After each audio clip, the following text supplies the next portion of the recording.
होडल में पूर्व में स्वच्छता अभियान की ब्रांड एम्बेसडर रही राजयोगिनी जानकी दीदी की 5वीं पुण्यतिथि के अवसर पर जागृति दिवस मनाया गया, जिसमें अनेकों कार्यकर्ताओं ने बढ़ चढ़कर भाग लिया। पूर्व स्वच्छता अभियान की ब्रांड एम्बेसडर राजयोगिनी दादी जानकी दीदी की 5वीं पुण्य तिथि पर ब्रह्म कुमारीज द्वारा वैश्विक आध्यात्मिक जागृति दिवस मनाया गया। प्रजापिता ब्रह्म कुमारीज की पूर्व मुख्य प्रशासिका, स्वच्छ भारत मिशन की पूर्व एम्बेसडर दादी जानकी जी की 5वीं पुण्यतिथि को वैश्विक आध्यात्मिक जागृति दिवस के रूप में ब्रह्म कुमारीज के होडल सेवा केंद्र पर उनके प्रति श्रद्धांजलि अर्पित करते हुए मनाया गया। इस उपलक्ष्य पर जानकी दीदी की जीवनी पर प्रकाश डाला गया, जिसे सुनकर सुनने वाले भाव विभोर हो गए। दादी जी को पूरे विश्व की सबसे स्थिर मन की महिला घोषित कर गिनीज बुक में भी नाम दर्ज करने के साथ डॉक्टरेट की उपाधि से सुसज्जित किया गया। दादी ने 100 देशों में भारतीय संस्कृति का बीजारोपण किया। दादी जी इस कार्य के लिए विदेशों में भी कई राष्ट्रीय एएस अंतर्राष्ट्रीय अवार्ड से नवाजा गया। सेवा केंद्र इंचार्ज पूनम दीदी ने बताया कि आज पूरे विश्व के 140 सेवा केंद्र के हजारों सेवा केंद्रों सहित मुख्यालय माउंट आबू में भी दादी जी की पुण्यतिथि मनाई गई तथा हमें दादी जी के जीवन से सच्चाई, सफाई और सादगी अपनाने की बहुत ही जरूरत है और दादी जी को श्रद्धांजलि भी दी। इस अवसर पर शालू दीदी, कमल तथा मदन लाल भाई ने अपने विचार रखे और बताया कि कैसे दादी जी से पूरे विश्व को एकता के सूत्र में बांधा तथा उनके नाम पर भारतीय डाक टिकट भी जारी किया गया। मास्टर दिनेश ने सफेद कपड़े, जेब खाली फिर भी विश्व के माली,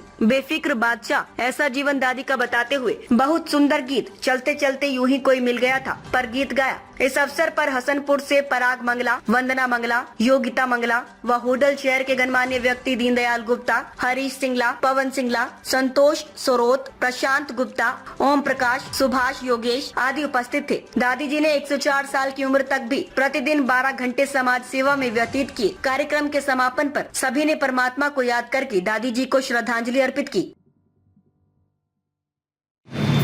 हम सब एकत्रित हुए हैं और उनके जीवन की महिमा का हम सभी गुणगान कर रहे हैं, क्योंकि दादी जी के जीवन से बहुतों के जीवन में परिवर्तन आया, जिनका जन्म 1916 में हुआ और अच्छे परिवार में इनके पिताजी जो है जौहरी थे और पूरा घर परिवार से संपन्न थी दादी जी। लेकिन बाल्यकाल से ही दादी जी के अंदर एक आध्यात्मिकता के प्रति बहुत रुचि थी।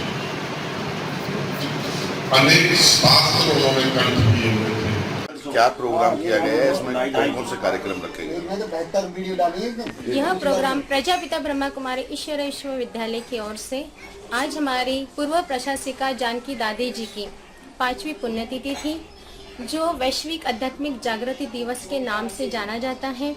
यह हमारी जानकी दादी जी जो पूरे 140 विदेश में सेवा करते थे और साथ साथ इनके जीवन का यही लक्ष्य था कि जैसे मैंने परमात्मा से शक्ति और से सुख प्राप्त किया, ऐसे मैंने सबको, विश्व के जन जन की हर एक आत्मा को, हर एक सदस्य को मैंने यही प्राप्त कराना है।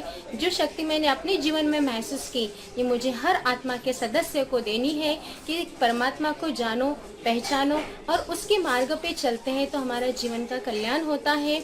वैश्विक आध्यात्मिक जागृति दिवस अर्थात पूरे विश्व में आध्यात्मिकता की क्रांति जगानी है और साथ साथ हमें जागृति लानी है कि शरीर एक जड़ है, इसमें रहने वाली चैतन्य शक्ति आत्मा, इस आत्मा की जागृति करते हुए ये आत्मा उस परमात्मा की संतान है। आत्मा समझ उस परमात्मा की याद में मगन हो जाओ, यही आज के दिवस का संदेश है।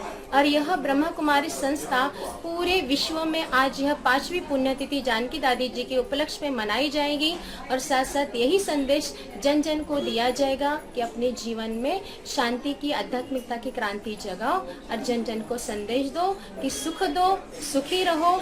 यही आज के दिवस का